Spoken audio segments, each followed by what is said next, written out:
The Doug Wright Show, where Utah news breaks on KSL News Radio, 102.7 FM and 1160 AM. It is so good to have you along on today's Doug Wright Show at KSL News Radio, and I'm very pleased to have Donald Trump Jr. joining us here in studio. We just came out of the KSL editorial board meeting, which was great up on the 8th floor, and you had the opportunity to talk with Lisa Riley-Roche from the Deseret News and also Keith McCord from Channel 5, and I really appreciate you joining us here in studio. It's my pleasure, Doug. Good to be here. I want to tell people, do you know, one of the comments that I got more than anything else was, first of all, does he know that you're not the biggest fan of his dad? And does he know that, occasionally you do a feature on your show called As the Trump Turns, which is, by the way, an umbrella for all of the politics that we talk about. And I said, yeah, I believe he does. And I've got to hand this to, I had a lot of people commenting going, okay, what kind of conditions did they put down to be on the show? Zero. None, right? Nada. Well, None. That's the difference between us, I think, and perhaps our opponent. We recognize, hey, it's politics. You're not going to please everyone all the time on every aspect of it, but you know what? We're willing to have that conversation. We're willing to have the guts to put ourselves out there and not hide from it, and not give press conferences for 9 months. And my father's done that time and time again. He's done that always, and so. Everyone deserves to have that shot. Whether they like us or not, they should be able to be heard and their questions asked, and we'll do the best we can to answer them. I'm new to this politics thing. I always joke. I've been doing this for 2 weeks now, but I get it, and we believe that. So happy to be here. I always thought it would be hard to be a surrogate for any father. And your father being bigger than life, Yeah. And you described him as having a brash persona and so on. How hard is that to step out and be the surrogate for not only your father, but someone with almost a bigger than life persona? Well, listen, I know the real guy, so it's easy to do it. I mean, I know the guy that's a father. I know the guy that's a grandfather. I've seen him, at the Christmas table.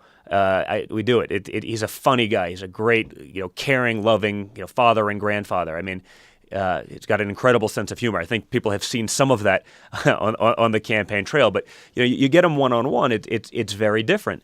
So I'm happy to do it. It's not easy in the sense that, hey, it is politics and it is polarizing and it's something that's very difficult. And by the way, I'm not a politician, so I've never done this before. So when you're grilled about certain things, I don't know. I'm not in politics, but I stayed in a Holiday Inn Express last night. So it's not always the easiest thing in the world. But I believe in his message. I've seen him succeed time and time again. I've seen him actually be a job creator and not just talk about it in theory.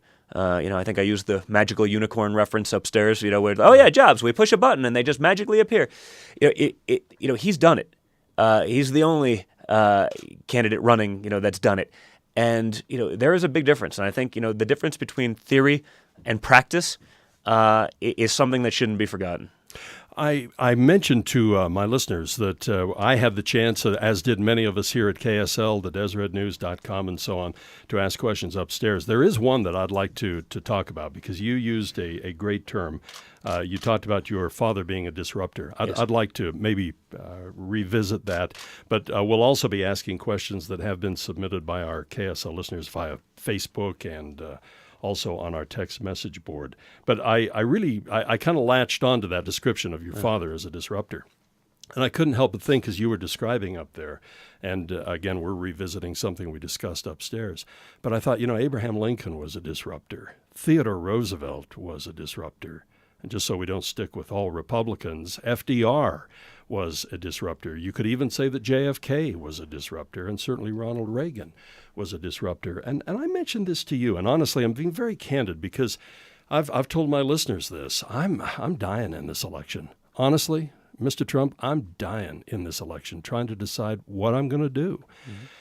And everybody I just mentioned, I felt, and I'm using the old Lincoln term, that reached for our better angels and elevated us, lift us up, and they were able to tell us the cold hard truth. I mean, Ronald Reagan talked about the national debt and stacked $1 bills and told us how far it would go into outer space. But with your dad, I'm having a hard time seeing my better angels and the better angels of the nation being brought out in his campaign. Well, listen, I've seen him, as I said upstairs, I've seen him do that time and time again. I've seen him give opportunities to people that other executives of his level wouldn't give opportunities to. That's ultimately the guy he is. Now, he's also a realist. We do have to talk about the situation we're in, which is, when you talk about the national debt, especially when you're coming in as the outsider. They say, well, he's got no political experience. It's like, maybe that's good for a change, because where have politicians got us today?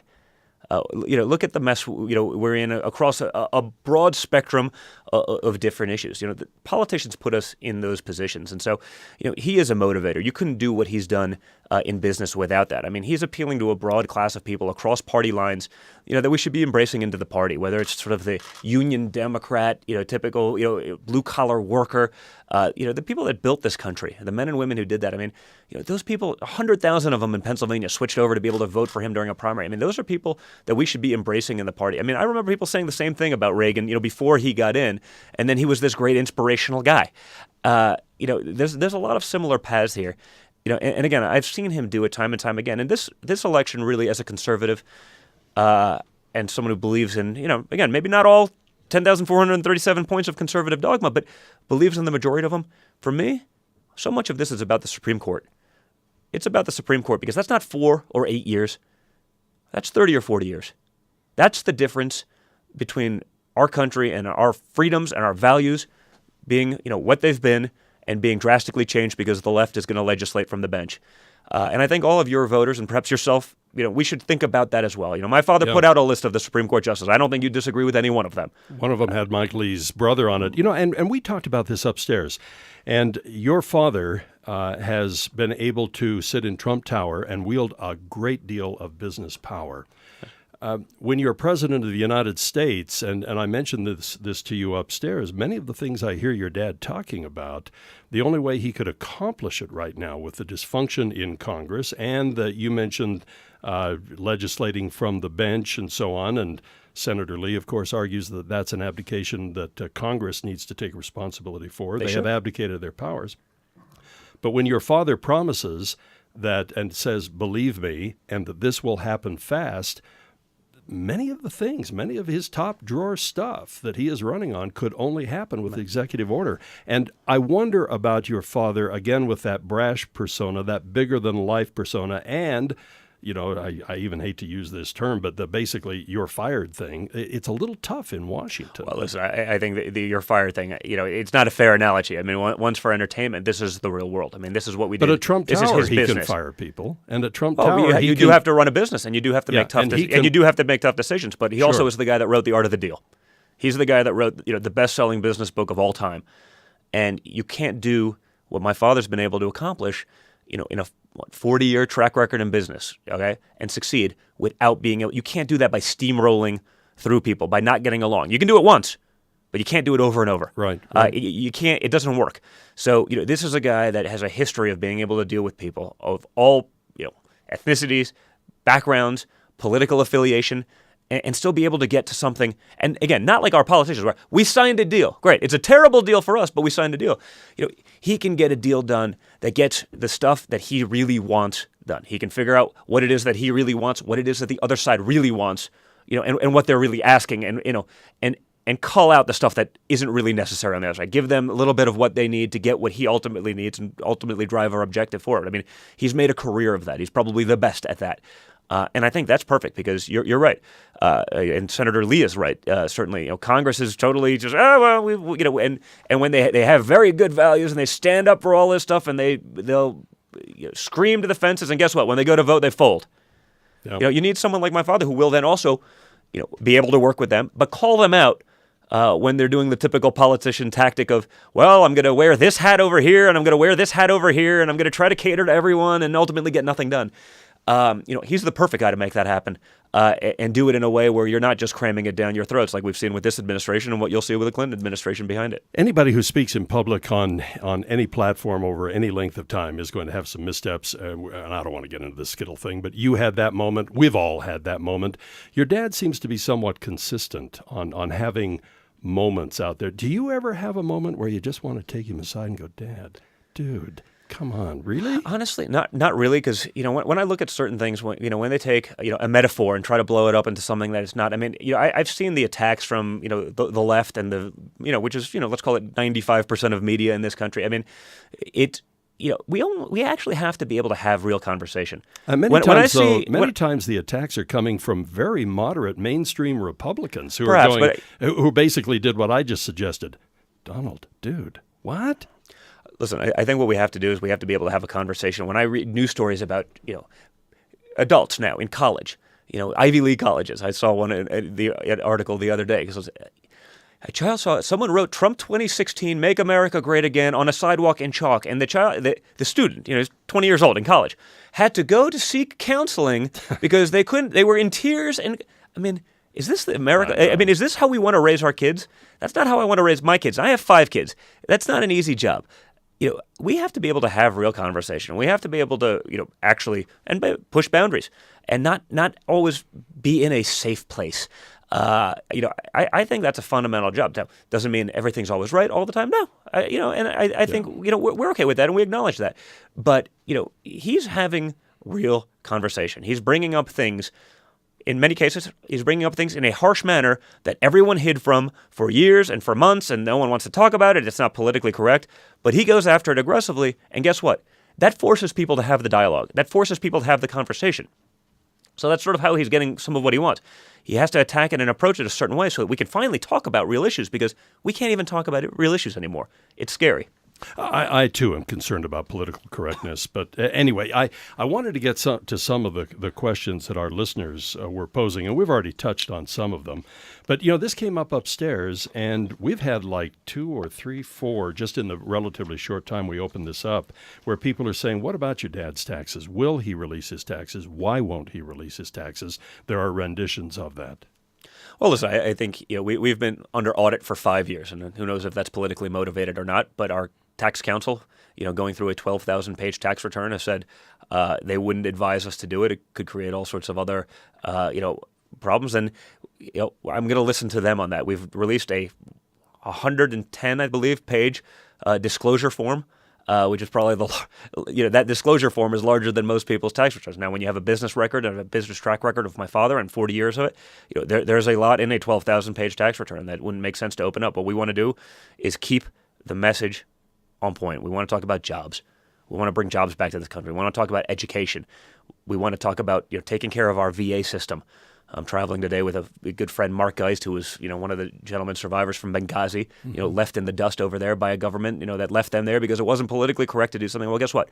We're not leaving our soldiers there. We're not going to leave American citizens abroad. Certainly, I know a lot of people in the LDS community with missionaries abroad. If something goes wrong, Trump's not going to leave those people behind. We're not going to conform to those values. So we want to keep on that message. We don't need to, say every person in today and the internet, we're going to question this, and this is obviously we've seen how viral that craziness goes. We want to keep on point. We want to talk about the things that really matter to Americans and do that. When the people question, does it show that your father's not rich? Well, I don't know. He put $65 million into a primary campaign that people said he had 0 chance of winning. I don't know. Yeah, and I fessed up. I was one of those people, by the way. Exactly. So he had 0 chance, yet he was willing to risk $65 million cash that he's forgiven, not a debt. It's not, it's gone. Into a campaign to do what's right for the American people. I don't know. I'd say he's been pretty successful if he can do that. I don't know a lot of people that would do that. We're almost out of time, and I want to be respectful of your time. And this might be a good question to wrap up on. And again, we just saw the release today that a fellow by the name of David Irvine, who's a retired brigadier general, who is the former leader of the Republican Party, chairman of the Republican Party in Davis County, who is now forging a campaign to help elect Hillary Clinton. And you're seeing that here and there. And this person asked, what would you say? This is actually the tagline on the name is Salt Lake Home Cooked asks, what do you say to the Mormon who is #Never Trump? Maybe we could wrap up on that. Well, listen, I would say, that person likely doesn't know my father for the guy he is. He doesn't know the grandfather. He doesn't know the guy around the Christmas table. Now, they should be favored for some of the things to say, hey, maybe we should be saying Merry Christmas again. I think they can relate to that. But honestly, I would say, look at the difference between the candidates. Look at the future. Don't think about 4 or 8 years. Think about the Supreme Court. Think about what about other people, very high accolade, people in the military. What about Robert Oakes, local guy? What, maybe the highest general ever come out of the LDS community. He's been a supporter of us during the primary system. I mean, he's become a friend. There's a lot of people in this community that do know us. I'm an outdoorsman. I'm a hunter. I've spent a lot of time in this community. You've seen the friends that I have here, and you, at least through one degree of separation, we're not what we're portrayed to be. We're hardworking people. We're family people, and those are all values that I know are very near and dear to the hearts of the people here. So I think they need to think about that. They have to look past sort of the soundbite headlines and the liberal media, and I think they have to also think about the future of their kids and their grandkids living, in a country that's dominated by liberal justices on the Supreme Court and, frankly, other benches. We've seen what's gone on now that we don't have a Scalia. You look at all the major decisions and votes that have happened that are, 5-4, 5-4, 5-4, barely pulling them out. Put a liberal justice on there. And by the way, 4 or 8 years, get 3 or 4 more on there. There's no turning back. You have a country that'll essentially, be run as it'll be a left-wing country forever, and that's not a country I want my kids growing up in. Donald Trump Jr. has been our guest here on the Doug Wright Show. I truly appreciate your time. Many of our listeners, I'm sure, are thinking that you walked into the lion's den today. That's okay, man. We're willing to do it. It's okay. I can take my punches. And also, I appreciate Don Pay and I have known each other for some time, and I appreciate him helping to facilitate this, your willingness to do it, and the fact that, and I want to make this clear because a lot of people ask me about this, okay, what are the conditions for this interview? 0, nada, nothing. It's not our style. Yeah. Thank you so much, Doug. It was great to be here. Thank you so much for joining us here at KSL News Radio. Let's go ahead and take a break. We'll come right back. We've got much more on the docket today for you on the Doug Wright Show, 923, downtown Salt Lake City, a temperature of 67 degrees.